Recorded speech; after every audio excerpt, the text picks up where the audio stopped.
Eh bien oui, nous sommes là, pas inquiétés, nous là, et nous bien là, et jusqu'à 14h. Eh bien, le sommaire de l'actualité, après vous avoir dit quand même bonjour, bon appétit, et point de dessert, là, laissez moi pour moi. Va-t-on vers un nouveau blocage? Hier, plusieurs organisations professionnelles ont organisé une conférence de presse et ont lancé un véritable ultimatum aux autorités et à la classe politique. Si vendredi, rien n'est réglé, la Guadeloupe sera bloquée. On verra. Il y a aussi, hier mardi, la CAF et la ville des Abinghes ont signé une convention de territoire pour développer l'investissement local et social. Stanley Manicorde était là. Et puis des athlètes français au CREP, Erika Mérillon, Willem Bolissian et Harry Charlus ont répondu aux questions de Maxime Morel.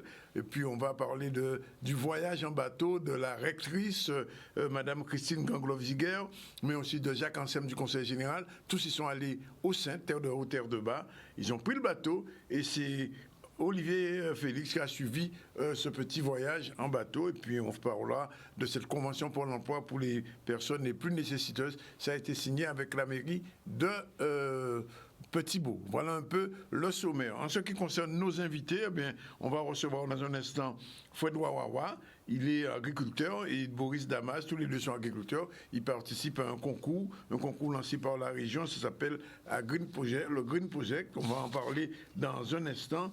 Ce sont des agriculteurs installés et donc ils ont décidé de participer à ce concours. Un peu plus loin, on va recevoir monsieur Dr Henri Joseph, oui, il sera avec nous dans un instant. Et à la fin, Sandrine Alexis pour sa chronique Focus Art, et Martine Fazer, la chroniqueuse pour la culture. Voilà, tout est dit. La réalisation est assurée par Yann, non, pas Yann, non, par Zébris, et aussi par Jordan. Yann, c'était hier. Hein. Merci d'être avec nous. Alors, je vous l'ai dit, on va commencer par cette actualité qui fait la une depuis hier, puisque hier en direct, même d'ici, vous avez pu entendre les deux personnalités qui ont lancé ce grand mouvement. Alors, il faut comprendre quelque chose. Depuis quelque temps, depuis la pandémie, la Guadeloupe subit, particulièrement les entreprises, subissent un lourd déficit, puisqu'il n'y a pas ni l'argent, puisque tout était fermé. Et l'argent promis par l'État, par la région, par les institutions, semble-t-il, n'arrive pas à temps.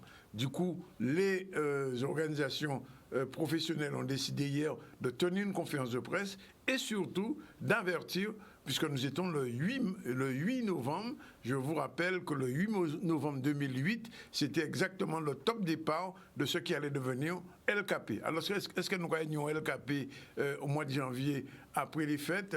La question se pose, parce que si vendredi, rien n'a été fait, rien n'est fait en direction des entreprises, des chefs d'entreprise qui étaient hier en réunion, en conférence de presse, comme on dit en créole, difficile. Mais pour l'instant, on regarde le reportage de Maxime Morel. Nous avons essayé de démontrer que ce n'est plus une entreprise qui a des difficultés, ce n'est plus une organisation professionnelle, mais c'est l'ensemble des organismes professionnels de la Guadeloupe qui est en pleine difficulté. Nous voulons démontrer que nous sommes tous rassemblés autour de cette table pour la même chose, pour le même programme, pour le même combat. Et là, nous sollicitons les services de l'État, nous sollicitons aussi les services de la région. Toutes nos entreprises, nous avons besoin de ce prêt. Le prêt rebond et le prêt BGE pour relancer l'économie de la Guadeloupe. Et nous sommes prêts à nous engager à travers ce prêt de signer une reconnaissance de dette pour les charges sociales et fiscales pour nous permettre de payer nos dettes de charges sociales et fiscales et relancer l'économie de la Guadeloupe à travers ces prêts. La Guadeloupe, c'est l'île sœur. Et il est inconcevable pour moi de ne pas venir donner mon soutien en tant que fédération d'abord, mais en tant que Martiniquais et ami de la Guadeloupe, pour pouvoir donner mon soutien à cette manifestation. Et finalement, nous avons toutes les problématiques que nous retrouvons ici en Guadeloupe, ce sont les mêmes que nous avons en Martinique. C'est important pour nous parce que tous, autant qu'ils sont là, nous sommes sur le même bateau. Et comme je l'ai dit, ceux qui ne sont pas là, ils n'ont pas les mêmes intérêts que nous. C'est un combat à mener côte à côte et je vais m'entretenir avec le président Gadarkan de la Fédération de Guadeloupe pour qu'on puisse monter au créneau, mais en commun, ensemble, en bloc, parce que assez souvent on a tendance à nous diviser pour qu'on puisse étouffer nos revendications. C'est le monde à l'envers, on ne peut pas nous pénaliser pour dire que nous ne sommes pas en mesure de bénéficier de ces prêts parce que nous ne sommes pas à jour de charges sociales et fiscales. Est-ce qu'aujourd'hui, Corsair, Air France, Renault, sont à jour de charges sociales et fiscales. Est-ce que les grandes entreprises françaises qui touchent des prêts, des subventions, sont à jour de charges sociales et fiscales? Nous disons qu'il faudrait aussi que nos élus guadeloupéens se mettent aussi autour des entreprises guadeloupéennes pour que nous puissions sauver la Guadeloupe. Nous avons un panel de l'économie de la Guadeloupe là. Ce n'est pas parce que vous voyez ces gens-là, ça là, c'est eux la majorité. Ce n'est pas la minorité qui essaie de faire quoi que nous voulons tuer certaines manifestations, qui veulent tuer notre manifestation. Je leur dis, vous avez la majorité des organisations professionnelles qui sont représentées là. Donc, qu'il y ait certaines organisations professionnelles qui veulent qu'il n'y ait pas de manifestation parce que le tourisme va redémarrer. Non, mais nous avons droit à la vie aussi. Et c'est pour ça que nous sommes là aujourd'hui. Si d'ici vendredi, on n'a pas de réponse par rapport à notre plateforme de revendication, dès lundi matin, nous allons prendre notre responsabilité. Alors voilà, je vous le rappelle, donc ces organisations professionnelles qui étaient réunies hier ont donné jusqu'à vendredi aux autorités, à la préfecture, à la région, aux EPCI, le top départ de leur mobilisation. C'est-à-dire que si vendredi, aucune table ronde n'est organisée, si aucune disposition pratique n'est donnée à ces entreprises, ben, ils ont menacé de bloquer la Guadeloupe. Alors, effectivement, ça tombe plutôt mal, puisque c'est au moment où on essaie de relancer le tourisme, on dit que des avions vont entrer bientôt. Il y aura un micro-trottoir, j'espère, dans les jours qui viennent, pour savoir est-ce que les Guadeloupéens sont prêts à accueillir une deuxième vague de touristes, pas de pandémie. Et donc, vendredi, on saura davantage sur ce qui va se passer dans le bâtiment et puis dans ces entreprises, puisqu'il y avait à peu près une douzaine de représentations d'entreprises. Et c'est dire que aussi bien l'événementiel, le bâtiment, enfin bref, etc., rien ne fonctionne parfaitement du point de vue financier, c'est-à-dire que les entreprises guadeloupéennes, ils ont pas de l'argent. Et là, on n'a pas de l'argent, on ne peut pas faire rien, on ne peut pas payer ça là où il y a, on ne peut pas payer le loyer, on ne peut pas payer le téléphone, on ne peut pas faire rien. Et donc, c'est la raison pour laquelle ces organisations se sont regroupées et ont manifesté hier gentiment, dans un premier temps, mais je ne sais pas si la semaine prochaine ce sera aussi gentil. Deuxième reportage dans ce ZCL News en direct de Canal 10, mais aussi en direct de C10 FM et de RHT. Hier, la CAF et la Ville des Abîmes ont signé une convention de territoire pour développer l'investissement social. C'est-à-dire que la CAF essaie aujourd'hui, demain ce sera à Pointe-à-Pitre, de s'immiscer un peu partout et de poser des conventions de manière à ce qu'on puisse développer un certain nombre d'activités dans ces communes-là, surtout au niveau social. Et c'est nécessaire. On regarde ce reportage de Stanley Manicorn. Un grand pas pour le volet social, surtout pour les allocataires de la CAF. Il y a 18 890 allocataires de la CAF sur le territoire de la ville des Abîmes. Aujourd'hui, ce partenariat, c'est de nouer un lien fort sur les actions sociales pour mieux toucher la population, pour que les actions soient plus visibles et plus palpables. Surtout en cette période de crise où on a connu ces difficultés, le coût des revenus qui a baissé. Et l'action sociale aujourd'hui a toute sa place, notamment par rapport à cette crise. Mais nous devons coordonner des partenaires comme la Ville des Abîmes, Cap Excellence, nous devons, et la CAF bien évidemment, nous devons coordonner nos dispositifs pour qu'ils soient plus efficients sur le territoire et il y a un impact plus global sur le territoire. Il y a énormément de thématiques, il y avait la petite enfance, il y avait l'insertion, la parentalité, l'accès aux droits, le logement aussi. Alors à travers toutes ces thématiques, nous avons mis en place au moins 50 fiches d'action et durant ces 4 ans, nous serons tenus à mettre en place ces fiches d'action pour pouvoir répondre aux besoins de la population. Alors c'est le souhait qu'ils aient l'accès aux droits, parce que très souvent il y a des personnes qui ne savent pas, qui ne connaissent pas leurs droits, c'est de les accompagner. Pareil, ceux qui ont des difficultés pour le logement, c'est de les accompagner. Ceux qui ont des soucis au niveau du socle social, du socle familial, les accompagner à travers les actions de la parentalité. Mais en tout cas, toutes ces actions iront vers le bon sens et pour le bien-être des concitoyens de la ville des Abîmes.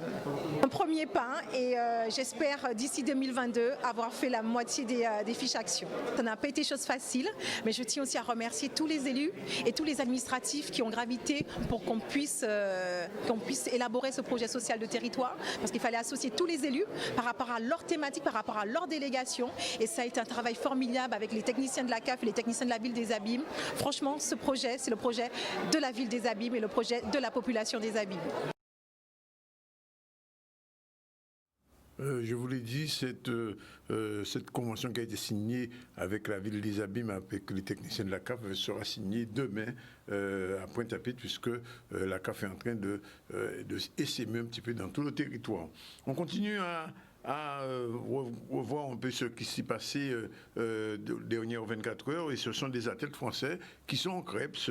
Ils sont venus, je vous l'ai dit que le CREPS, on avait reçu ici il y a quelque temps M. Miffon qui expliquait comment le CREPS est devenu un stade connecté. Eh bien, des Français sont venus, des athlètes français sont au CREPS en ce moment. Ils sont venus s'entraîner et ce sera de plus en plus fréquent maintenant, puisque ce qui se passe au CREPS au niveau technique, au niveau technologique, ben, c'est nous seuls qui n'y ça en Caraïbes là. Et donc, il est normal que des techniciens, des athlètes étrangers viennent chez nous pour pouvoir s'entraîner.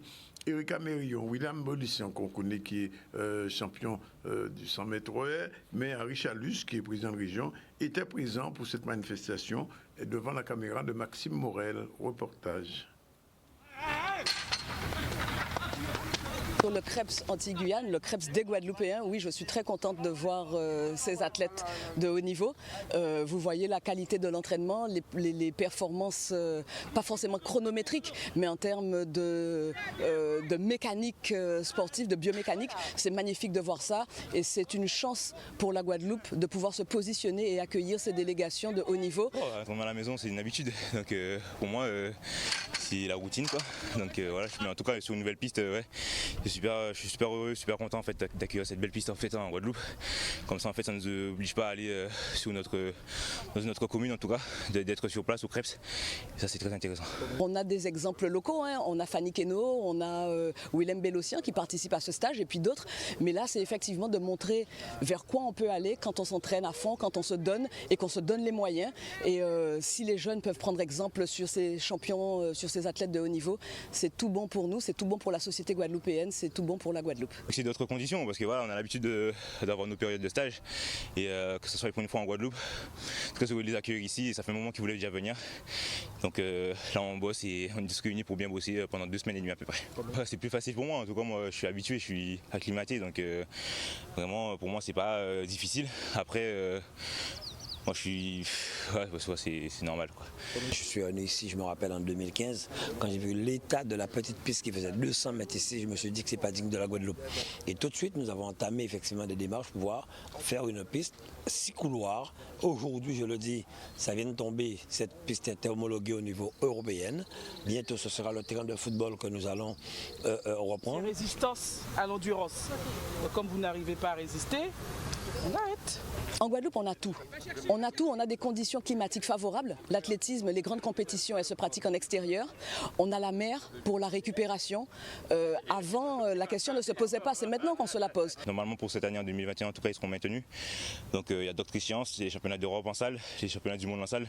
Donc voilà, il y a des objectifs en tout cas pour cette saison hivernale. Et après, on verra pour l'été, qui est un peu plus loin, mais en tout cas, on s'entraîne pour toutes les échéances et être prêt au cas où. Voilà, il est exactement 12h48. Je vous l'ai dit, nous allons recevoir dans un instant Foued Wawawa, agriculteur, et Boris Damas, tous les deux agriculteurs. Ils seront avec nous pour parler de leur projet, puisque vous savez qu'il y a un concours qui a été lancé au niveau de l'agriculteur, des jeunes agriculteurs, des agriculteurs qui ont des projets pour ce concours. Mais pour l'instant, on revient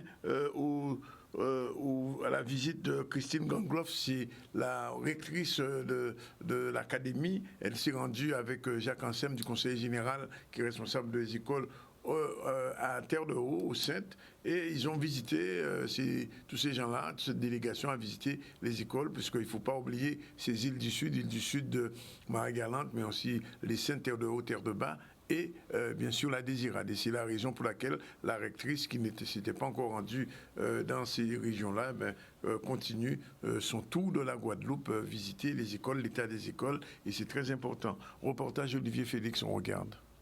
Intéressant aussi qu'on puisse voir ce qui se passe dans les dépendances, parce que nous sommes un peu éloignés et c'est bien de savoir, de connaître en fait comment nous nous situons, comment nous nous positionnons. Depuis mon arrivée, effectivement, c'est la première fois que je fais ce déplacement au Saintes, même si j'ai déjà été visiter des établissements et des équipes sur d'autres îles.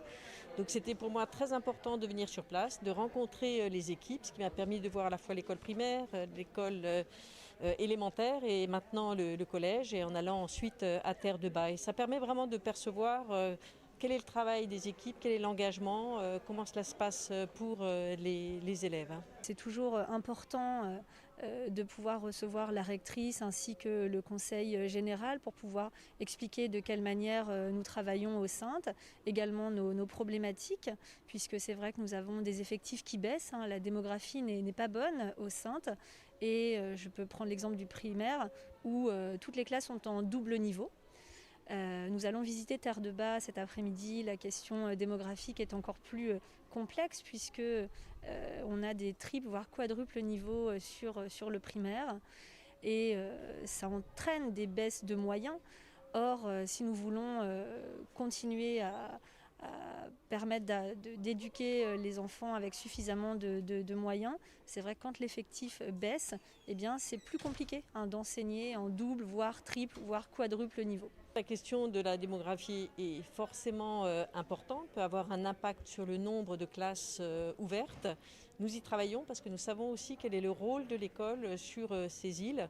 Et une école qui se ferme, c'est aussi un territoire qui meurt un peu. Donc c'est une attention particulière que nous avons au niveau de l'académie, mais qui existe aussi au niveau national. Il serait intéressant qu'ils puissent bénéficier de ces atouts-là qu'ont Terre de Haut et Terre de Bas, pour pouvoir donc faire en sorte que de plus en plus de personnes s'installent, qu'il y ait un développement plus fort et donc une fixation de nouvelles populations qui puissent venir alimenter à la fois donc l'école primaire et l'école et le collège. Comme les Saintes sont une commune touristique, surtout Terre de Haut, nous accueillons donc dans l'année régulièrement entre 3 et 4 élèves qui viennent à la haute saison, donc souvent à partir du mois de décembre jusqu'au mois de mai, ce qui permet effectivement de maintenir les effectifs. Ça permet aussi aux élèves des Saintes qui vivent donc souvent une double insularité, d'être confrontés aussi à d'autres élèves qui viennent de l'extérieur. C'est enrichissant culturellement aussi pour ces élèves.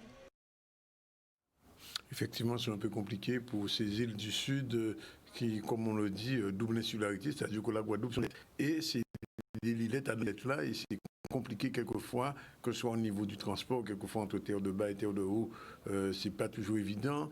Même avec la Guadeloupe aussi, l'approvisionnement de ces îles du Sud est compliqué. On essaie de réfléchir à la solution de trouver l'application de même prix, aussi bien en Guadeloupe, continentale entre guillemets, que dans les îles du Sud, et c'est pas toujours facile. Il est 12h52, on prend la première pause et puis on se retrouve tout à l'heure avec nos prochains invités à suivre.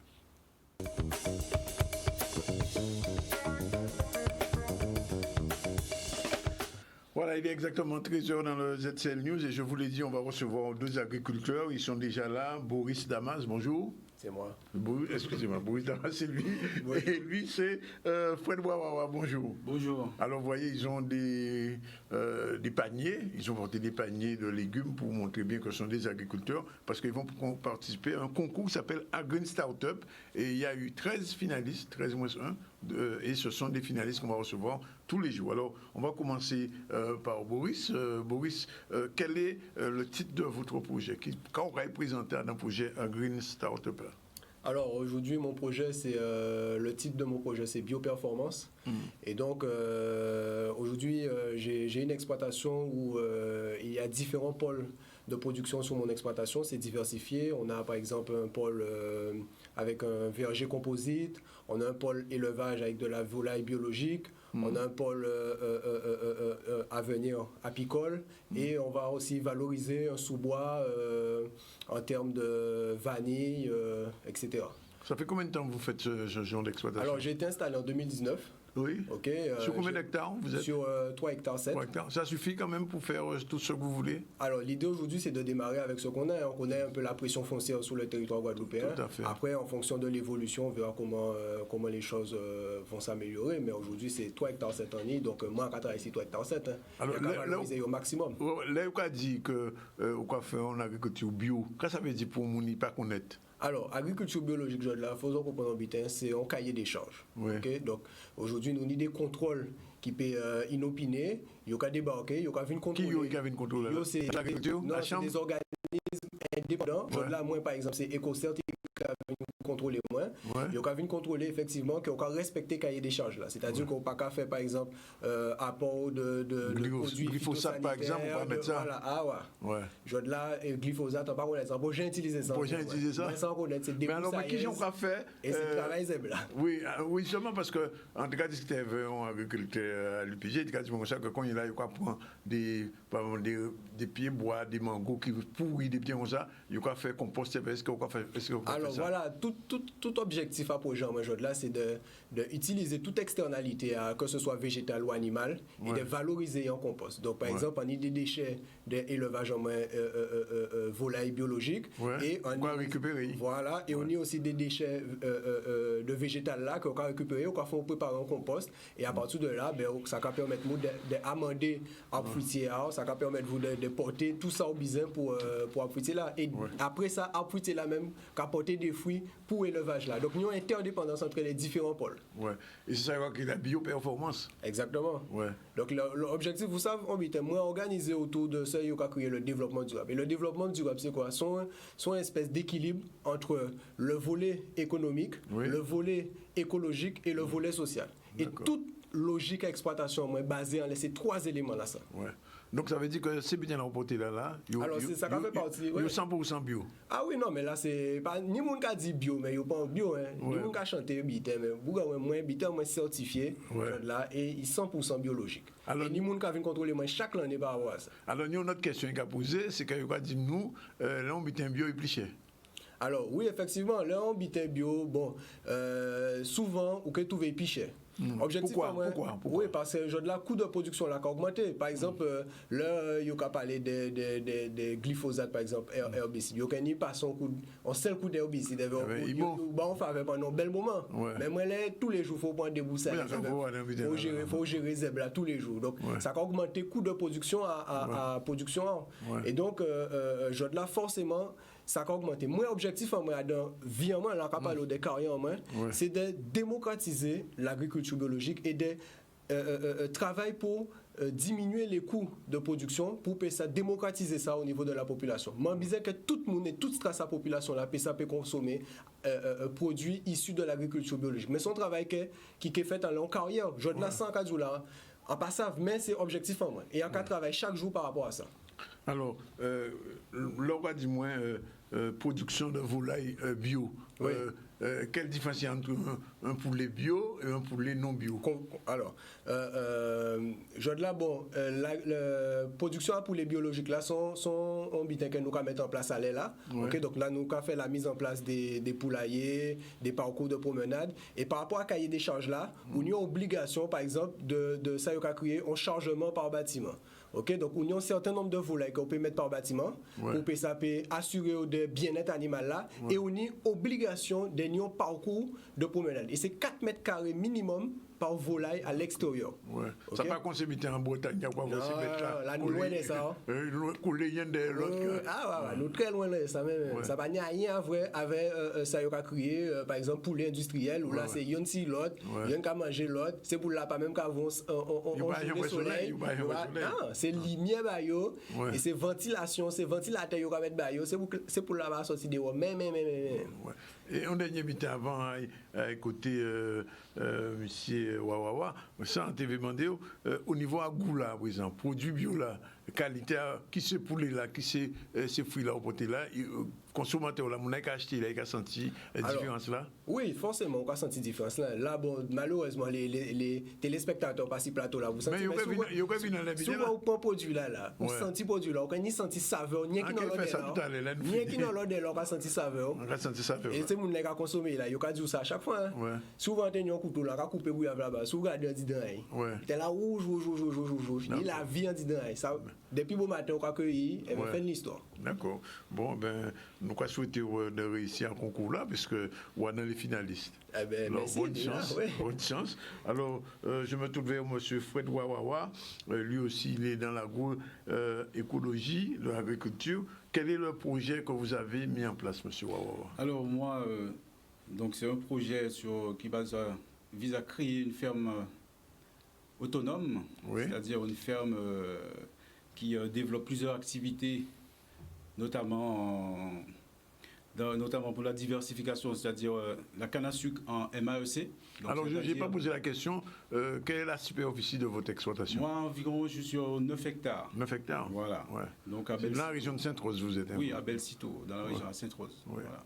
Et donc, c'est une grande ferme que vous mettez. Alors, vous faites quoi exactement? Vous faites de la canne à sucre? Je fais de la canne à sucre en MAEC, c'est-à-dire ce sont les nouvelles mesures agro-environnementales et climatiques. Oui. Donc, j'ai aussi comme. C'est pas de la canne à sucre pour faire du revenu du sucre, c'est pour la vente en non, on peut faire. C'est pour le rhum, c'est pour le sucre. Ah bon, quand même. Voilà, bien sûr. Vous livrez à l'usine. Mais c'est une canne plus propre, on va dire. Oui. Voilà. Et là, c'est ma transition vers la canne bio. Oui. Par contre, l'agriculture, sur l'agriculture, j'ai plusieurs activités. Oui. C'est-à-dire, je suis dans la diversification, donc tout ce qui est élevage volaille, oui. banane plantain, igname, donc piment végétarien. Oui. Et voilà, et je continue à diversifier l'activité. Oui. Et là, quand je parle de ferme autonome, parce que pour parler de ferme, c'est-à-dire avoir l'esprit du fermier. C'est-à-dire, moi personnellement, pour moi, un fermier, en ferme, c'est un côté où les animaux, avec culture, déjection animale, là, qui servi compost. Oui, ouais. Voilà. Donc, moi, je fais compost, moi aussi, en maître composteur. Ouais. Donc, on a une certaine maîtrise au niveau de la matière organique quand on utilise dans un champ. Donc, vous aussi, vous ne pouvez pas ni glyphosate, ni pour quel produit herbicide. Pour qu'on ait ce là, on y doit un seul passage par rapport à MAEC là d'herbicide. Sans qu'à utiliser, c'est dicopure, c'est pour combattre code là. Mais sinon, tout le travail là qu'a fait à la main. Aussi, à un ferme autonome là, je nous savons que pour un agriculteur acheter un outil, ça n'est pas évident parce que ces outils là de plus en plus chers. Donc moi, en cas adopter une autre technique, c'est-à-dire que moi, on a fait l'autoconstruction. Voilà, donc c'est-à-dire on a créé des outils en moi tout seul. Ah, vous-même avez créé des outils? Oui, on a créé des outils en moi tout seul. Alors, quels outils vous avez créé? Alors, j'ai créé un binet à roue. Dernièrement, nous avons un binet à roue, voilà, c'est en roue, 6 roulettes. Oui, il a roulé. Voilà. Et en même temps, il a fouillé. Et en même temps, voilà, il a désherbé. Il a désherbé. Et ça a un petit peu plus rendement. Parce que nous ne pouvons pas continuer à l'agriculture qui a brisé l'homme. Nous devons rester plutôt dans l'agriculture et nous devons penser au bien-être aussi de l'être humain, bien-être animal. Donc tout ça qui fait partie des idéologies en moins concernant l'agriculture, quand nous parlons d'agroécologie, agriculture biologique, parce que tout ça qui a resté des concepts. Donc moi personnellement, dans ce système-là, c'est-à-dire que pas longtemps nous dans formation, on participe à la formation avec l'atelier paysan. Donc pour créer un outil pour désherber comme ça. D'accord. Donc, c'est ça principalement. Et là, quand on parle de ferme autonome aussi, notre volet qui est très important dans le projet, c'est le volet éducation populaire. C'est-à-dire? Parce que moi, en cas accueillir des stagiaires aux exploitations-là, des élèves qui ont bac pro ou seconde ou capable de l'enseignement agricole, de la MFR de Cadet de Sainte-Rose, ça a travaillé avec eux parce qu'on était enseignant en agronomie à la MFR. Donc c'est des anciens élèves en moins quand on recevoir ces fermes-là pour bailler connaissance là. Parce que connaissance là, si nous ne pas partager, nous ne pas transmettre, il va disparaître. Donc moi en plus ce projet-là, ça de ferme pédagogique. Donc ferme pédagogique et aussi PITA, ramener les enfants, la famille sous la ferme pour attirer ces gens vers la terre. Voilà. Alors, pourtant, on parle là, quand il y a exactement, parce que le monde n'a pas, téléspectateurs n'a pas avoué tout pour dire, quoi, vous faites des toits faits bananes et des mots mais qui d'autres butins à avouer là? Donc, il y a goseille blanc, ni goseille rouge. Qu'est-ce que c'est goseille blanc là? Goseille blanc là, comme montré. Ah, c'est conseillé? Oui, voilà, c'est conseillé. Et qui là, on fait couleur, il va rester blanc? Il va rester blanc. Donc, c'est pour ça que le monde pas il préfère rouge là, préfère goseille rouge là, qui, quoi. Ouais, mais est-ce que le goût là est différent? Goula, c'est pareil. C'est même bitin là, c'est couleur là. Et au Japonais, l'être humain, depuis pas habitué avant bitin. Oui, il a rejeté. Il a rejeté. Mais ça Kevin, bon, et petit bitin blanc là, là. Ah, petit bitin blanc là, ça met à manioc, ça, nous, ça c'est pour santé, nous, ça c'est à tout mot. Ah, c'est à tout mot là. Nous fait ça, nous fait ça en infusion pour nous contre la grippe. D'accord. Donc c'est des méthodes préventives. On y gouyave aussi, on y piment. Piment végétarien ou piment normal? Non, là c'est piment fort, mais on fait piment végétarien aussi. Donc on y figue, on y cive, on y papaye, et puis on y canne, parce qu'on va présenter quand même sans café. Oui, bien sûr. Ah oui, canne là, fondamental. Mais alors, il y a une question, d'après moi, banane n'a pas tellement région. Banane, Sainte-Rose? Non. à part région banane, mais banane qu'on fait là, ça banane aussi, il sans produits chimiques. Ouais. D'accord? Et c'est normal de mettre ça nous en pays en nous, parce que là, nous aussi en culture, nous quand même en territoire, ça local. Ouais. Donc nous allons représenter franchement l'agriculture locale. Nous ne pouvons pas baser nous sur des bitins nous panique et nous allons essayer de faire incident. Ah bon, vous pouvez faire pitaya, vous pouvez faire ça? Pitaya? Ouais. Ça va intéresser. En pays, je ne dis jamais. Ouais. Mais si on trouve l'opportunité à la faire, ici, des gens en cas, comment dirais-je, en cas comprendre gens ça va fonctionner les faits pitaya, maîtriser technique là, pourquoi pas, mais à pas projet moi pour l'instant. Pas projet aussi uniquement ça nous habitude de manger, ça nous consommer. Ou quoi fait ziam? Oui, on a fait ziam aussi. Qui ziam on fait? On a fait grosse caille pour l'instant parce que là il y a une petite pénurie à plan. On a quelques ziam jaunes. Bon, on a fait avec ça nous trouver aussi quoi. En fonction de l'offre de la demande. En région sud-Bastère, vers Baïf, il y a un gros problème avec le citron là. Ça veut dire citrus green. Alors, est-ce que vous attaqué citron? Moi, personnellement, en Poconi, assez abfoutier, moi, ça dit qu'elle est touché par le citrus green. On y citron à cette exploitation. Ça va, on voit que ces pieds bois là, c'est clair qu'ils faiblit quoi, comparativement à 20 ans en arrière.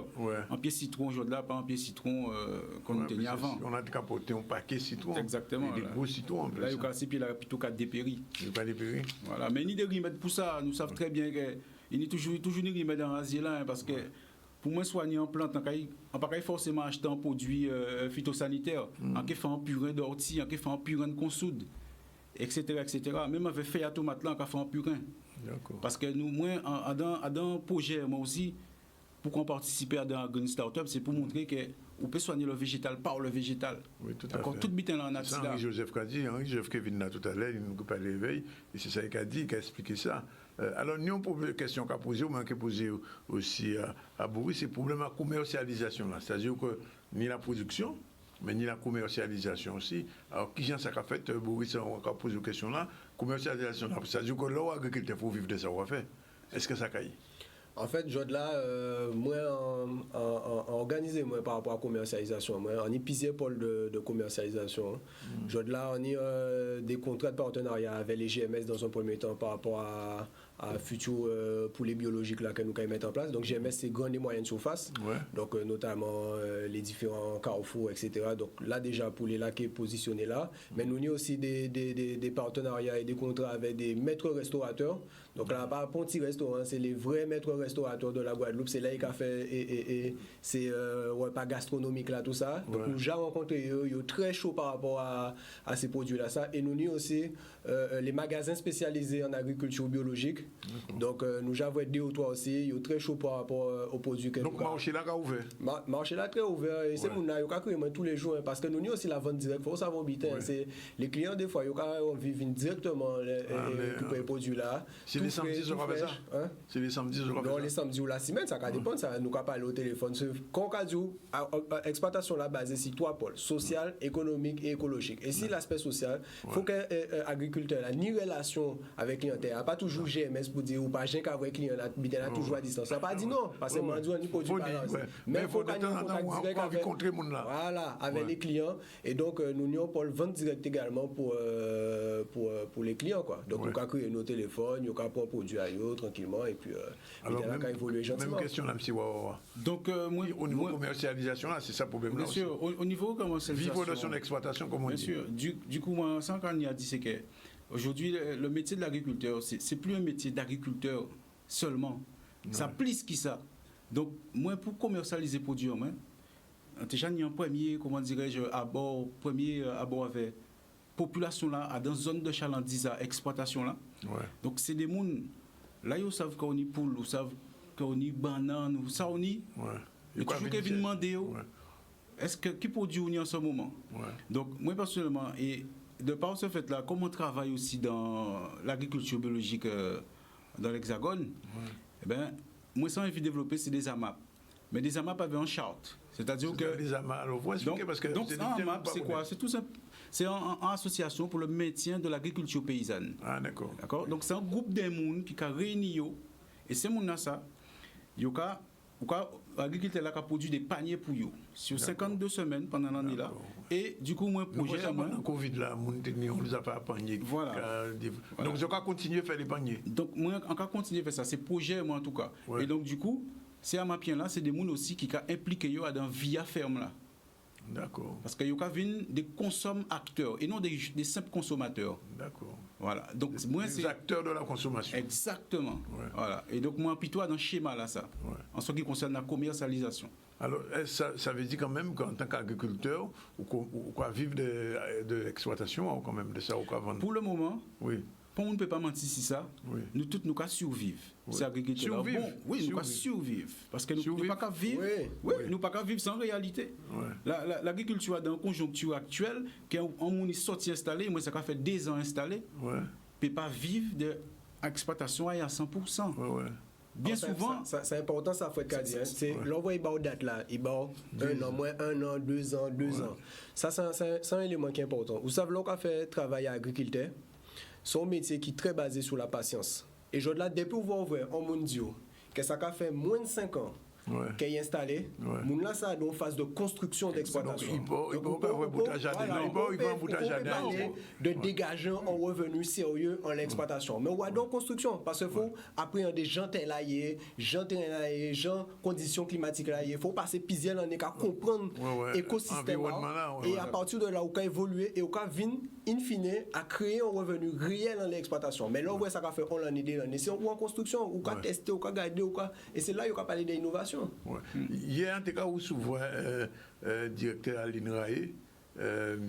Osier Lafontaine, il dit que de plus en plus qu'on est là, les agriculteurs comptent qu'il n'y a pas seulement le métier d'agriculteur là, mais à côté, il faut qu'on ait d'autres butins, il faut utiliser les moyens technologiques aussi, il faut connecter. Pour faire exploitation, pour voir terrain, pour voir qui gens climat là, enfin, etc. Est-ce que je crois utiliser ces outils-là, ça? Alors, alors, dans un premier temps, vous savez, il faut aider moi nous connaître nous.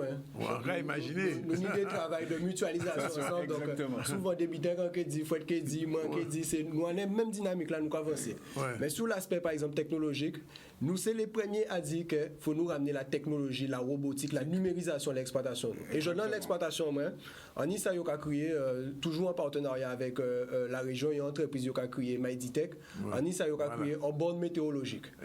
Et borne météorologique là, ça, qui permet de vous des éléments réels à l'instant T en l'exploitation et ça va permettre de vous donner des données d'évolution de l'avenir par rapport à genre exploitation qui a fonctionné. Mais je de là son bonne météorologique. Mais ce système là, ça, on peut coupler par exemple sur l'élevage avec des barrières infrarouges qui disent là on voit un chien qui rentre, là on voit un monde qui rentre, là on voit un problème à l'exploitation et qu'un niveau un signal, bim, et on sait tout de suite qu'est-ce qu'a fait. Et ça c'est des éléments importants. Ils ont commencé à organiser des autres comme ça. Oui, là on va voir par exemple là, et quand on voit passer, on va voir bonne météorologique là, il va s'étaler là. Et donc, ce sont des éléments qui permettent vous de des éléments chiffrés en l'exploitation et ça permet vous de prendre des décisions stratégiques en exploitation. Les arbres fruitiers vont apporter des fruits ensuite pour la volaille. Donc, ça veut dire qu'aujourd'hui là, on agriculteur à jour 10 jours, à part qu'on ait 30 ans, 40 ans, qu'on les tontons moins de gars tous les matins, planter des petits butins, récolter, ils ont dans la modernisation aussi. Mais c'est là démocratisé parce que aujourd'hui là, en agriculteur,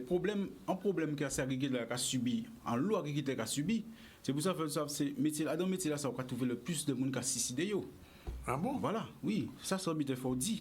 C'est l'un des métiers où il va trouver le plus de monde qui a suicidé. Il faut regarder combien de fermes qui a fermé tous les jours en France. Et on y a notre but encore, agriculteur là, pourquoi? Parce qu'un agriculteur, c'est un monde qui est isolé.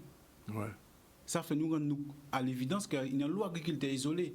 Donc c'est pour ça que moi, Boris, avec bien d'autres camarades, là nous avons réunis pour nous faire des petites réunions, nous avons sorti de l'isolement. Parce que nous avons mutualisé les connaissances, les expériences, et pour demain, pour nous plus fort, nous personnellement, mais en groupe, parce que toujours qu'à dire tout seul, ou qu'il y plus vite, hein, mais ensemble, ou qu'il y plus loin. Et nous, c'est pour la pérennité des métiers là et développement des métiers là, parce que nous avons porté ces épaules à nous quand même, nous c'est la nouvelle génération, nous avons porté ces épaules à nous, en qui dit le relève là, demain quoi. Ces anciens là, ils ont aller, nous avons venir. Donc il y a une transition puis faite aussi avec ces anciens là. Et la technologie. C'est ça le carrément des autres, caso garder de l'héritage à les anciens, quand même. Parce que, bon, d'accord, le numérique, bon, tout le monde a dans les coins là, c'est normal. Bon, on n'a pas dit là, effectivement, il y a une petite société qui montait, qui a fait ça, ou dit non à Intel. Oui, Maïditech. Maïditech, effectivement. Et ça, mais par rapport à les anciens qui étaient dans l'agriculture, qui font mieux, tout le monde se connaît, qu'est-ce que vous gardez de eux? Oui, on gardait, franchement, on gardait passion là. Ouais. Le côté passionné. Et tout ça, ils transmettent moi. Même si on a la technologie avec moi aujourd'hui là, il y a un lobby dans les anciens qui a dit ça peut arriver les vrais. Ouais. D'accord, ça peut arriver les vrais. Là, il parle par exemple, on l'a ligne, on plante on met on la ligne. Est-ce que ça vrai ça c'est bien? Ça vrai pour Monica quoi dedans. D'accord, parce que c'est traditionnel et il y a un côté spiritualité aussi dans ça. Aussi tout à fait. Donc ça vrai, ça reste vrai pour un certain nombre de monde. Ouais. Après, chaque monde rapport à la terre. Et le métier a changé, dit ça aussi. Mais le métier d'agriculteur a changé. Pourquoi? Parce que, aujourd'hui là, on a des gens qui sont famille, qui pas ici de l'agriculture et qui viennent installer aujourd'hui là. Ils ont quitté le métier, ils ont quitté ça en seconde vie. D'accord. Donc, il y a une reconversion. Alors, sous l'aspect de ça, faut être dit par rapport, toujours à la même continuité là, par rapport à les anciens. Là, par exemple, moi, je parle de bioperformance. Performance, effectivement, c'est modernité, c'est technologie, économique. Mais biologique, là, c'est les anciens. Hein.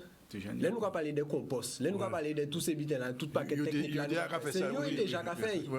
Et là, nous inspirons nous de ça, nous avons fait. Nous avons toute qualité notion avec un paquet nous avons mis en l'air. Mais là, on était gardé observer technique là même. C'est eux qui déjà fait. C'est eux qui étaient capables et fumier de bœuf là, fumier de volaille là. C'est eux qui ont fait ces bits là avant. Et donc, nous avons inspiré de ces éléments là ça et nous avons couplé avec la modernité. Et à partir de là, c'est là que nous avons parlé de bioperformance. Deuxième bit il faut dire qui est très important, c'est la transmission. Là, nous, en tant que jeunes, nous très concentrés entre la transmission pour que les prochaines générations continuent à de même dynamique là ça. Donc, premier élément de transmission, effectivement, c'est le lien entre nous professionnels et les jeunes qui viennent des doigts pour faire lien là. Et deuxième élément, c'est que nous entre nous-mêmes, nous allons partager des expériences, pour que nous puissions faire du vent. Et ça, c'est très important. Eh bien, messieurs, merci pour la démonstration que vous faites là. Vous faites ça devant mon Guadeloupe, mon Martinique, mon enfance, pour les autres, en moment là. Ça, juste la réunion, télé n'a pas passé, mon cas des autres, puisque nous sommes assis Facebook Live là. Et on a souhaité que, mon objet de ça que j'ai gagné. Merci pour t'accueillir en tout cas. Oui, on a souhaité que j'ai gagné. Et ça a bien passé. Demain, nous allons des autres, d'ici à bout de la semaine, nous allons recevoir les 12 ou 13 qui finalistes. Et puis, on va gagner. Mais de toute façon, de toute manière, déjà participation à autres. Et ça, ce qu'on fait là, j'ai déjà gagné un bitin déjà. Et nous avons le monde qui voit les autres, qui peut pas qu'on les autres, on pense que je vais continuer à la ça parce que nous avons dit que l'agriculture va disparaître, des jeunes monde comme autres, si balinga au point. Merci de venir à autres. Merci beaucoup. Voilà, il est exactement 13h25, nous allons prendre un deuxième campo. Et nous allons retrouver nous tout à l'heure vers Focus House, qui est Sandrine Alexis et puis Martine Fazio parler de la culture, pas de l'agriculture, mais de la culture là. C'est notre domaine. À tout à l'heure.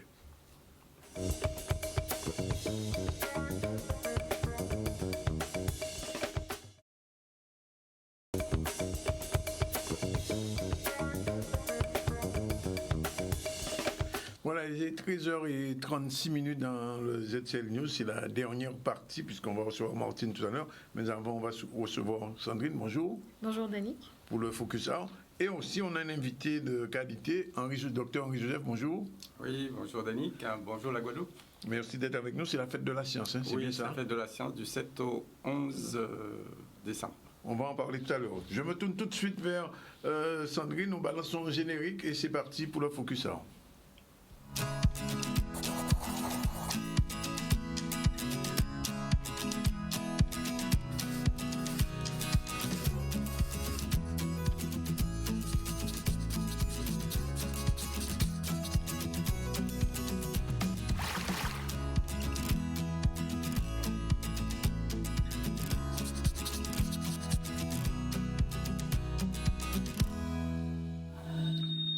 Sandrine, bonjour. Alors, de quoi on parlera aujourd'hui?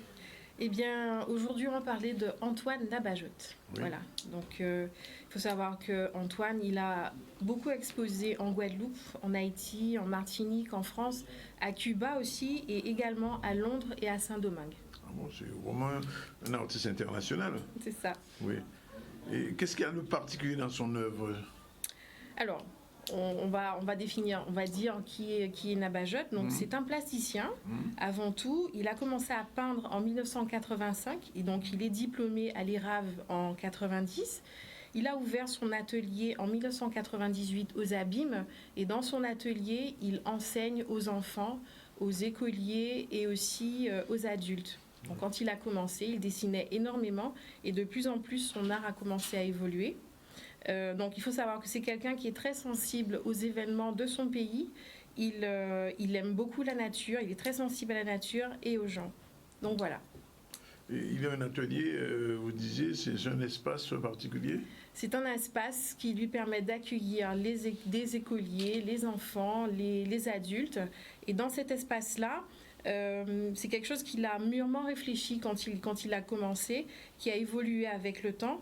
Et donc son atelier, c'est aussi un lieu d'exposition qui lui permet d'exposer ses tableaux. Donc ça lui permet d'être relativement autonome.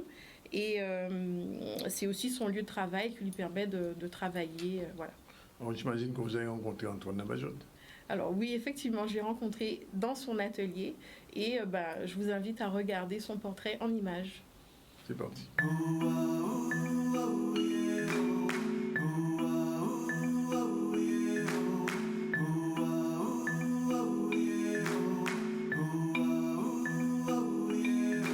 Je ne sais pas si on est dans la maison de l'art, mais je crois qu'on est dans un espace où il y a des choses qui se passent dans le domaine artistique. Et tout particulièrement les arts plastiques. Donc ici, c'est un atelier d'art où je reçois des enfants, des adultes, des collégiens, des lycéens. Et on essaie au mieux de former des jeunes pour qu'ils puissent continuer dans ce domaine-là.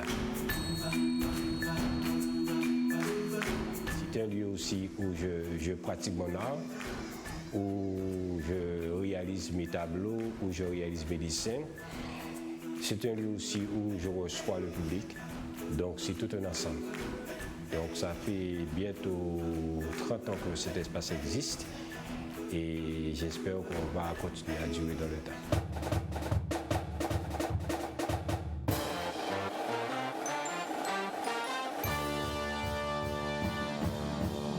J'ai constaté à un moment donné que je peignais ma vie en fin de compte. Et à partir de là, il y a des images qui se sont remontées avec le temps, notamment parce que j'ai été élevé à la campagne. J'ai attaché la canne en bas au champ-manger. Et à un moment donné, j'ai fait un travail de dessin par rapport à tout ça, qui fait qu'avec le temps, j'ai construit mon univers, qui fait aujourd'hui, je parle de mon univers pour peindre. Donc j'ai beaucoup travaillé le dessin, par exemple, dessiner les animaux, dessiner les casse-créoles, dessiner la campagne antillaise. Maintenant, je travaille beaucoup sur les moulins, etc., etc. Donc, c'est avec le temps que ça s'est venu comme ça et naturellement, j'ai pris cette direction-là et j'essaie de construire les choses parce que je considère que la peinture, c'est toute une vie. Hein. C'est quelque chose qui demande du temps.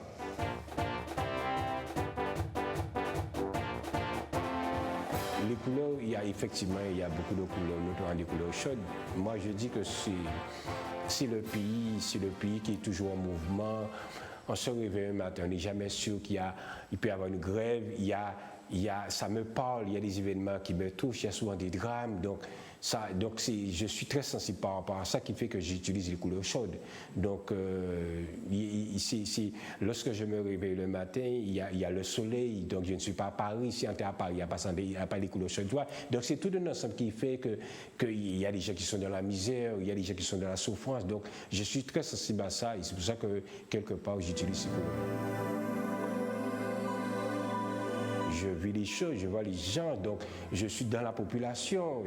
Je passe par exemple du temps à parler aux pêcheurs, à parler à l'agriculture. Donc c'est des éléments qui me touchent et que je vois en image. Donc moi je peins ma vie, je peins la réalité de mon pays. Il y a beaucoup de graphisme, il y a beaucoup de traits, il y a beaucoup de gestes parce que le pays est tout en mouvement.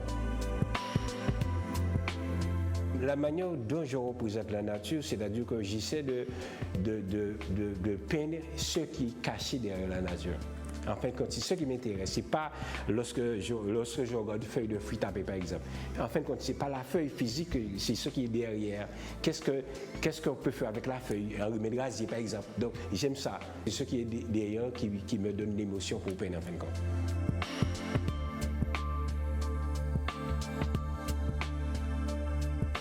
Moi, je travaille par série, par thème et par série. Donc, je peux décider sur un thème, je dessine.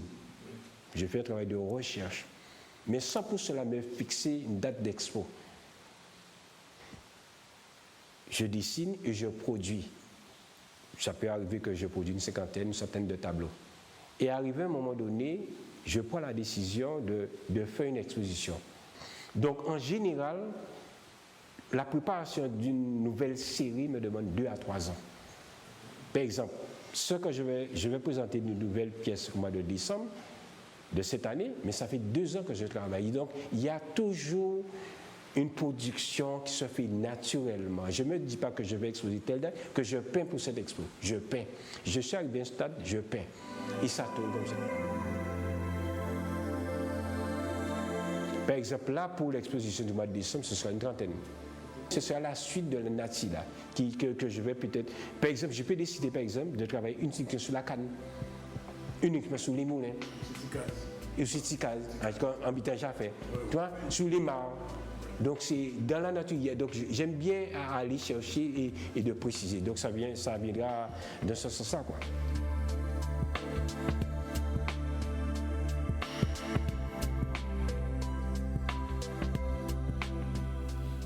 Et Nabajot a une actualité. C'est ça. Alors, comme on l'a vu dans le report, il a dit, en tout cas au mois de décembre, ce mois-ci, il propose une exposition.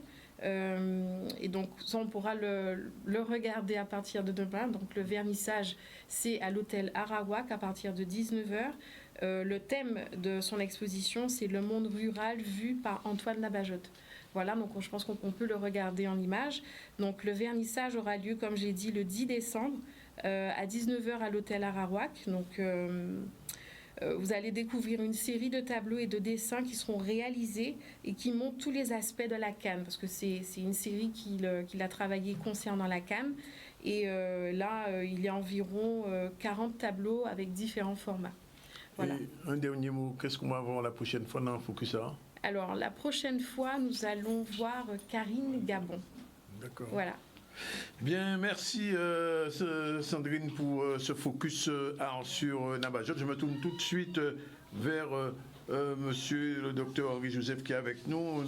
Ce passage rapide, mais il était nécessaire quand même pour la fête de la science, Henri-Joseph, qu'on dise 2 petits mots quand même sur cette fête de la science. Oui, parce que je suis l'ambassadeur de la fête de la science pour 2020. Oui. Donc il était de mon devoir de passer à Canal 10. Oui. Déjà voir un ami et justement échanger en fait sur cette manifestation. Donc ça se passe du 7 au 11 décembre 2020. Oui. Et ça tombe très bien parce que la thématique c'est le lien entre la nature et l'homme. Et nous animons dans le cadre de la fête de la science un parcours qui est totalement dans le thème que tu viens de présenter avec Antoine Nabajot sur les couleurs végétales. Oui. Lui, il peint avec des pigments et nous, on fait des animations. Donc, c'est fait en collaboration avec l'université, mais également les collèges. On a déjà, par exemple, dès lundi, on a travaillé avec le collège des Roches-Graviers de Trois-Rivières. Oui. Donc, on sera vendredi avec le collège de Carnot, mais également le collège Richard Samuel de Trois-Rivières.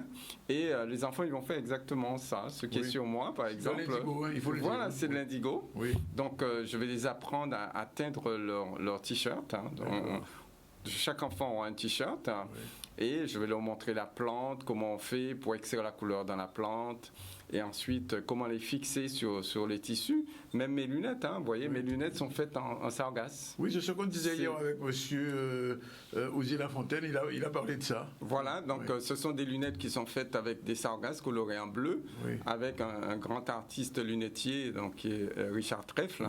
Donc on peut faire de très très belles choses Donc tout à fait dans le sens de ce que disait aussi Ariosy Lafontaine. Oui. L'heure est arrivée en fait pour que nous, Guadeloupéens, on se prenne en main et qu'on puisse créer, inventer à partir de ce qui nous entoure. Alors en parlant de belles choses, Henri-Joseph, il y a un beau film aussi qu'on a vu. On va voir rapidement un petit teaser de ce film. Je pense que c'est prêt. Est-ce qu'on peut voir le teaser de ce film et nous dire 2 petits mots avant de nous quitter sur ce film? D'accord. C'est parti.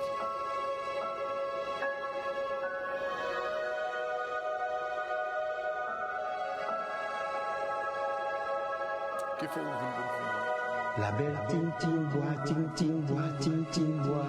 La belle ting ting bois, ting ting bois, ting ting bois. La belle ting ting bois, ting ting bois, ting ting bois.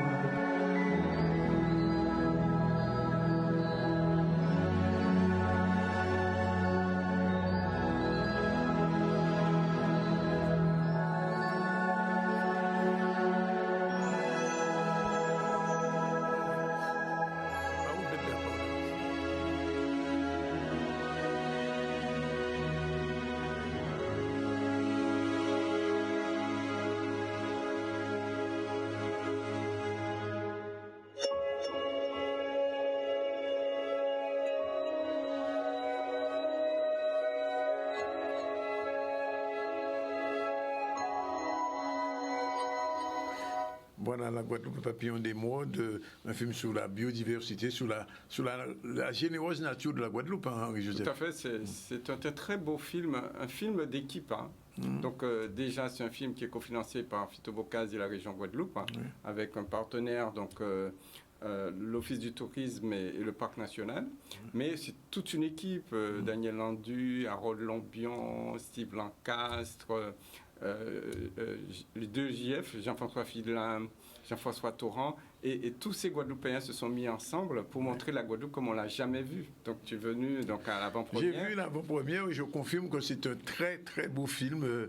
On est fiers quand on voit ce film-là d'être Guadeloupéens. Sincèrement, voir tout ce que notre nature nous réserve et nous donne généreusement d'ailleurs. Hein. Et parce qu'en fait, c'est un film que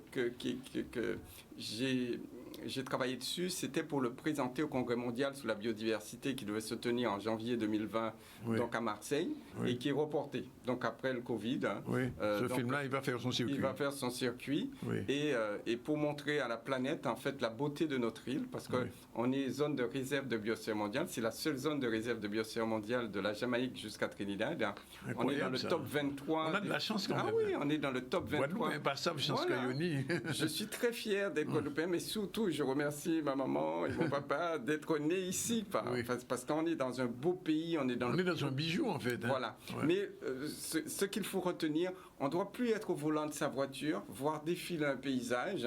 Maintenant, il faut s'intéresser à ce qui nous entoure, dire cette plante, comment tu t'appelles, aller marcher, s'intéresser à la nature qui nous entoure, aussi bien le monde végétal que le monde animal, c'est tout ce que... On a reçu 2 jeunes agriculteurs qui prouvent que l'agriculture même... Il faut les aider en fait, il faut les aider, il faut les pousser.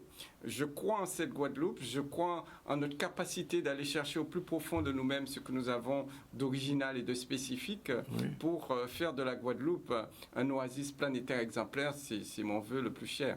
Juste une question, Henri, tu parlais tout à l'heure de l'indigo, mais c'est une plante qui avait disparu en Guadeloupe pratiquement. C'est une plante de l'époque coloniale, ça. Non, la plante n'a pas disparu. En fait, il faut savoir qu'il y a plusieurs indigos. Il y avait 97 indigoteries au XVIe siècle. Oui, tout à fait. Et la Guadeloupe était le premier pays producteur d'indigo. Mais ce qu'il faut savoir, c'est qu'il y a plusieurs types d'indigo. Il y a l'indigo ferratin-toria, qui est un indigo qui a été porté d'Inde et qui a été produite à Marie-Galante, terre plate et terre sèche. Par contre, il y avait l'indigo des Caraïbes. Et c'est celui-là qu'on exploite, c'est celui qui donne ce beau bleu. Et aujourd'hui, on détient le plus bel indigo de la planète. Ça, on peut le dire. Bon Parce qu'en fait, c'est la quantité de bleu qu'on peut sortir de la plante. Alors, pour vous donner une idée, il y a 8% d'indigotine en Inde, 5% à Madagascar. Il y a 30 et 27% en France hexagonale et 40% donc dans le Salvador. Alors que nous, notre moyenne est à 65% d'indigotine et on a atteint même 80% d'indigotine. C'est le seul pays de la planète qui peut se dire aujourd'hui qu'il a l'indigo le plus riche au monde. c'est nous et c'est produit. Bravo d'avoir retrouvé ça, d'avoir remis ça au goût du jour. Et là, ce qu'on va faire, en fait, c'est produire de l'indigo par rapport à ces jeunes qui sont venus tout à l'heure sur ton plateau. Oui. Parce que l'indigo, il faut savoir, c'est une légumineuse, donc c'est un engrais vivant. D'accord. Donc, en fait, l'agriculteur, il produit l'indigo qu'il peut...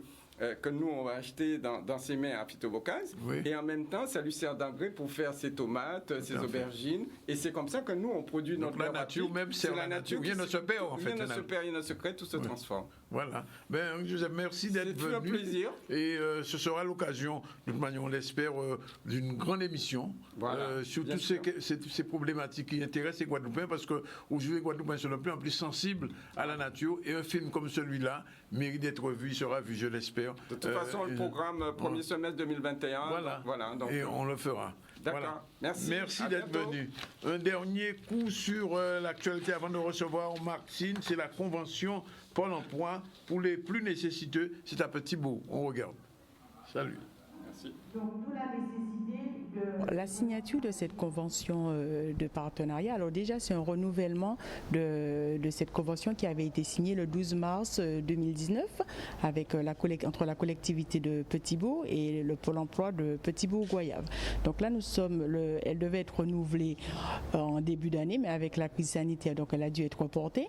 Donc en fait cette convention, le but principal c'est d'agir en proximité pour aider les demandeurs d'emploi dans leur reclassement. Et aujourd'hui, nous avons signé le renouvellement d'une convention de partenariat que nous avions avec Pôle emploi, puisque comme j'ai eu l'occasion de dire, ils sont présents sur le territoire, mais au-delà, il y a cette collaboration, surtout au profit des demandeurs d'emploi. Le but, c'est de mettre en place un certain nombre d'actions, d'informations, et pour que toutes ces actions puissent favoriser le recrutement des jeunes de Petit-Bourg. Nous avons mis en place tout un ensemble d'actions au cours de cette première convention, et là il y a un renouvellement avec d'autres aménagements, d'autres actions que nous allons pouvoir mettre en place. Principalement, on veut agir pour les demandeurs d'emploi, faire plus pour ceux qui en ont le plus besoin, les demandeurs d'emploi qui sont le plus éloignés de la recherche d'emploi, les demandeurs d'emploi qui sont les moins diplômés, les demandeurs d'emploi qui sont éloignés du Pôle emploi, donc qui ont un problème de transport, voilà quoi, faire plus pour ceux qui en ont le plus besoin. Voilà, il est exactement, je veux le dire, pratiquement 13h55 et Martine est là. Générique, c'est parti. Le soleil levé le matin, dans le ciel là, j'ai tous les oiseaux en gueté parce qu'ils ont content. Moi, quand m'était comme ma prière, la divinité. Martine, bonjour. Bonjour. Non, c'est Martine Noël. C'est Martine Noël. Je l'avais promis, donc elle est arrivée. Madame Noël est là. Mère Noël est là. Et c'est pas fini. Et c'est pas fini. Donc elle vous réserve bien sûr des surprises, mais on va commencer par le début. Bonjour à tout le monde, bien bonjour aux Martine. auditeurs, à Dani. Bonjour. Mais vous savez c'était l'anniversaire moi, voyez. Envoyons un petit message bar, Dani, pas commencé. Bon, d'accord. Bon, donc c'est Noël, mais quand même. Est-ce que vous portez cadeau? Pas porter cadeau bar jeudi là, mais laisse-moi faire mon truc à mon rythme et à ma manière. D'accord. Ouais. Alors, en tout cas, aujourd'hui, des cadeaux, il y en aura, mais pas pour toi.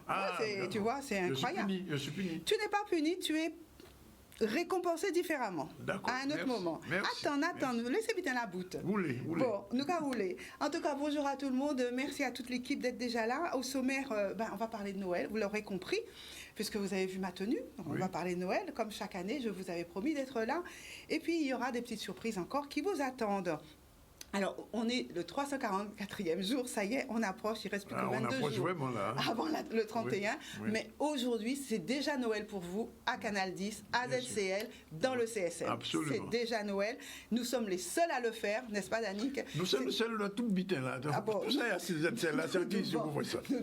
En tout cas, c'est Noël.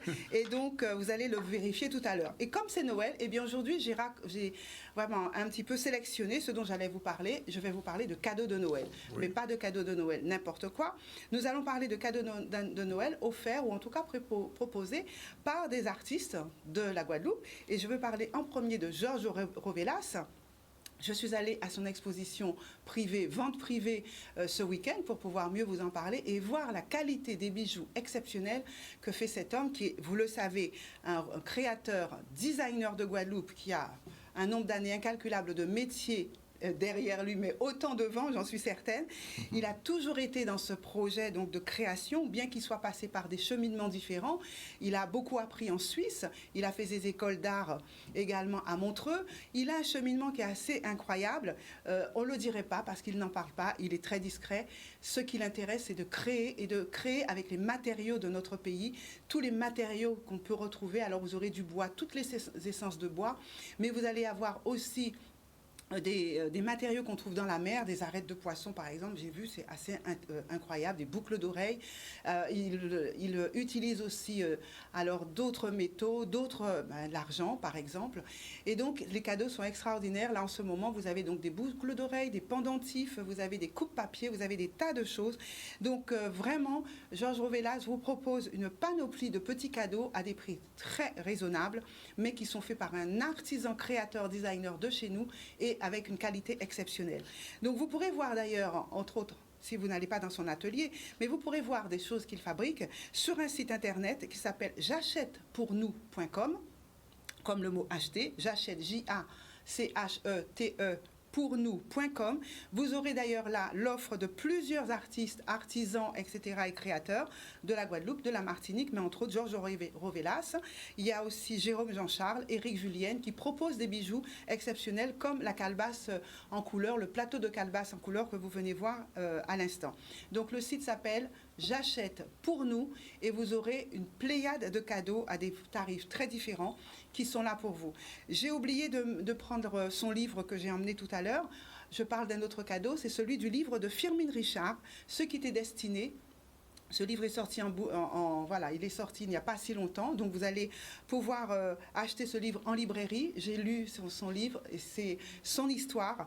C'est une comédienne que vous connaissez bien sûr, mais comme chacun, elle a une histoire, un chemin de vie, son histoire guadeloupéenne, son enfance, la difficulté que d'être devenue ce qu'elle est, cette comédienne qui est aujourd'hui adulée, en tout cas que moi j'aime personnellement beaucoup parce que c'est une femme au grand cœur. Et bien voilà, elle vous raconte son enfance et elle vous raconte tout ce cheminement pour arriver là où elle est aujourd'hui. Et comme elle le dit si bien, ce qui est pour toi, l'eau ne l'emporte pas, ça qui est pour l'eau pas achaillé. Donc Firmin Richard, je vous la propose comme cadeau de Noël. Pas Firmin, mais son bouquin. Et à l'occasion de la sortie d'un nouvel ouvrage, celui de Léna Blou également, je vous propose réellement d'acheter également ce bouquin et de l'offrir. Technica, méthodologie et principes culturels caribéens pour l'enseignement du Gros-Caille et du Bigidi. C'est de Léna Blou. Et elle invite d'ailleurs à la Fabrique, son lieu, la Fabrique, le samedi 12 décembre à partir de 18h30 pour une présentation de son ouvrage. Et elle aura le plaisir de vous y accueillir. C'est au 29 rue bis Abel Libani, 3 rue de l'Assainissement, donc aux Abîmes. Donc l'ouvrage de ces deux ouvrages, Firmin Richard et notre danseuse, l'une de nos danseuses préférées et chorégraphe, Léna Blou. Voilà. Il faut savoir que cet ouvrage, c'est une réédition augmentée. Hein, augmentée, en plus de ça, qui avait déjà paru, s'appelait Technica. Voilà, merci beaucoup à toi de compléter. Je vois que tu suis. Donc elle se tient à votre disposition pour découvrir cet ouvrage. Eh bien, puisqu'on est toujours dans les cadeaux, je vais terminer par un dernier cadeau, mais pas le moindre.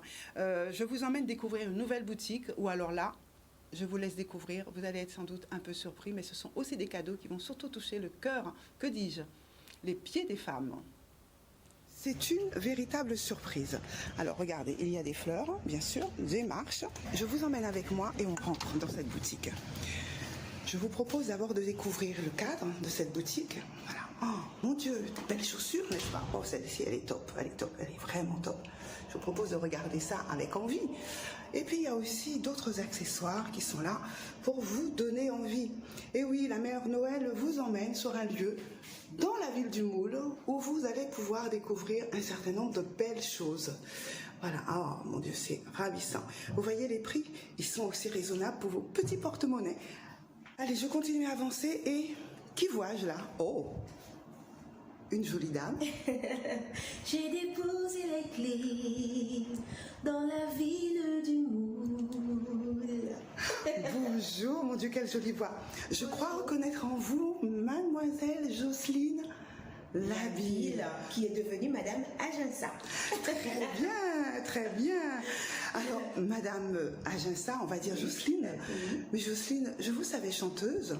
Mais là, je vous découvre dans un autre univers. Qu'est-ce qui s'est passé? Il se passe que c'est un univers que j'aime beaucoup, puisque c'est autour de la mode. Et c'est vrai que j'aime beaucoup les jolies chaussures.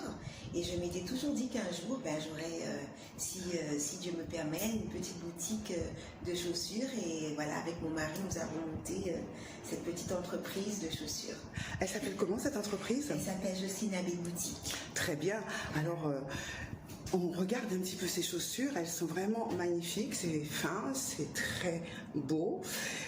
Pourquoi les chaussures, alors?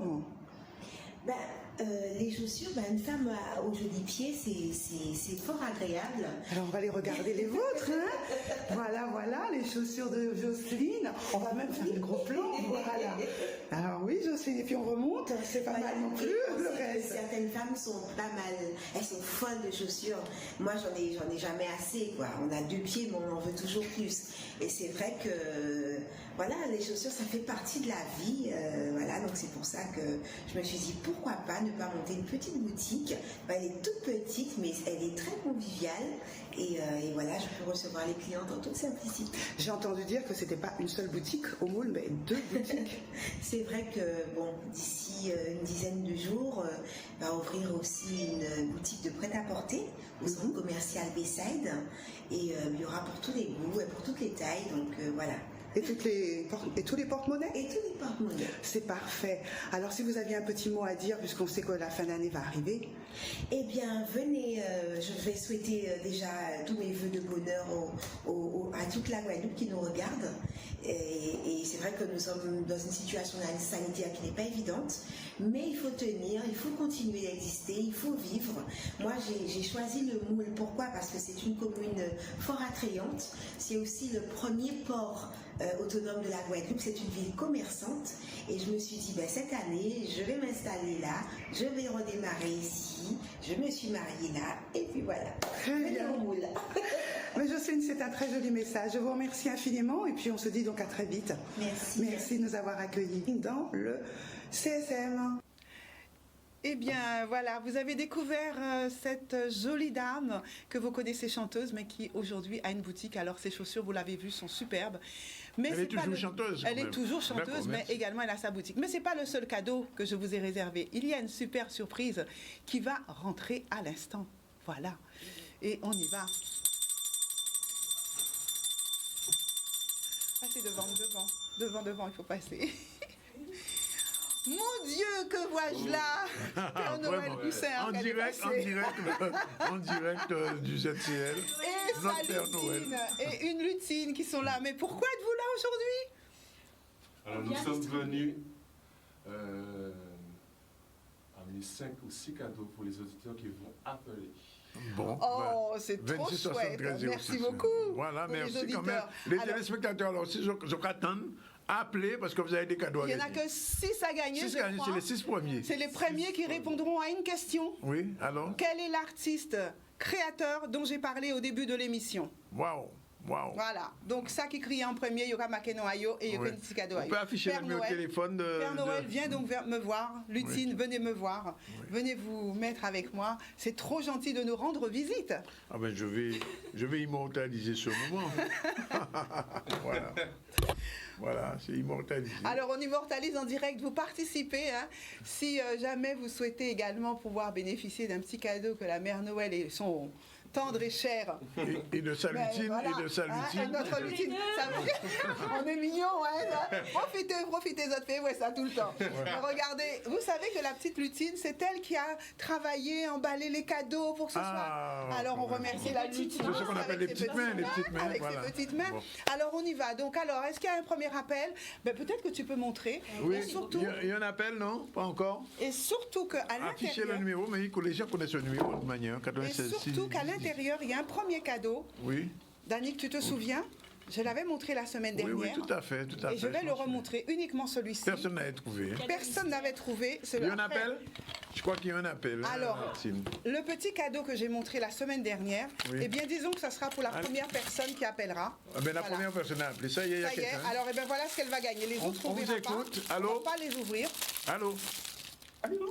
Oui, bonjour. Oui, je vous écoute, j'ai coupé. Voilà, Martine. Alors, si vous avez trouvé, qui est-ce? Quelle est la personne dont j'ai parlé en premier? Le premier artiste dont on a parlé? Bon, on ne vous entend pas. Ce n'est pas grave. La réponse, c'est Serge Rovelas. Alors, c'est Georges, mais le nom, c'est Rovelas. C'est bien ça.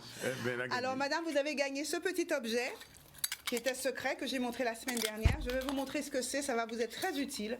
Aujourd'hui, on évite de salir autour de soi. On a sa petite tabale personnelle en inox. Elle est pliante. Elle tient dans un sac à main. Vous allez pouvoir y boire ce que vous voulez.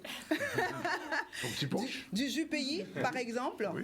Voilà. Et également, alors c'est très rare, on n'en trouve plus du tout. Vous êtes peut-être l'une des premières en Guadeloupe, à nouveau, qui a ces petits gobelets rétractables en inox, donc très sain. Ça ne se jette pas. Et vous l'avez toujours dans votre sac à main. Et en plus, il peut servir de porte-clés. C'est pour vous. Voilà, bon, alors en tout cas, merci à vous. Qu'elle dise son nom quand même, Quel est votre nom? Elle n'est plus là. Elle n'est plus là. Mais enfin, elle le sait. Et les autres cadeaux, on ne va pas les ouvrir. Oui. Mais voilà, vous avez plein de petites choses. On n'est pas en train de vous raconter des histoires. Et des choses qui sont utiles, la plupart du temps. Voilà. Et ce tout petit-là, il est très utile pour une femme. Je dis tout de suite ce que c'est. Il se déplie. C'est un petit bijou qui se déplie et pour accrocher son sac à main à toutes les tables où on se trouve. Celui ou celle qui gagnera ça, eh bien, ça lui sera utile. Père Noël, ça a été le voyage? Oui, super bien. Pas trop de neige, le traîneau? Non, ça a été. Merci. D'accord. Alors, si tu as un message à faire aux petits-enfants, c'est maintenant, hein? Père Noël, qu'est-ce que tu as à dire aux petits-enfants de Guadeloupe? Eh bien...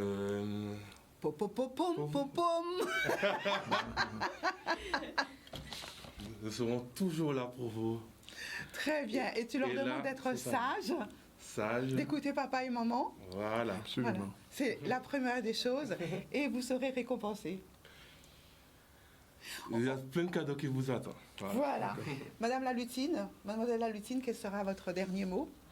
Eh bien, profitez bien les uns les autres pendant toutes ces fêtes. La joie, le bonheur, la santé. Et puis, profitez des petits cadeaux aussi. Voilà. Oui, c'est important. Voilà. Et puis moi, voilà, on a terminé. Merci beaucoup de nous avoir accordé ce temps. On en appelle Martine. Un dernier appel. Alors, un dernier appel. Bonjour. Allô? Allô? Allô, allô? Allô, bonjour. Bonjour. Oui. On vous écoute. Allô? Oui. On vous entend. Bon, alors deuxième appel n'aura pas pu passer, mais il gagnera son cadeau. Absolument. Voilà. Bien. Eh bien, je remercie toute l'équipe. Dany, merci d'avoir permis que Madame Noël c'est moi qui te remercie de ce moment. C'est lui qui porte le bébé de la famille. Il a bien mangé avant la fête. Qui porte le bébé de la famille. Prenez des photos, hein, vous n'allez pas voir ça tout le temps. Dany, prends photo là-bas. Parce que je crois que nos sites vont exploser de joie. Ça y est. Voilà, chers auditeurs, chers merci en tout cas. Merci beaucoup à vous. Je vous retrouve à la nouvelle année avec des surprises. Comme d'habitude, on a une émission extraordinaire dans ce ZCL. On a reçu des agriculteurs bio, Frédéric Roy et Boris Damas qui sont dans nos concours. On a reçu aussi Sandrine Alexis.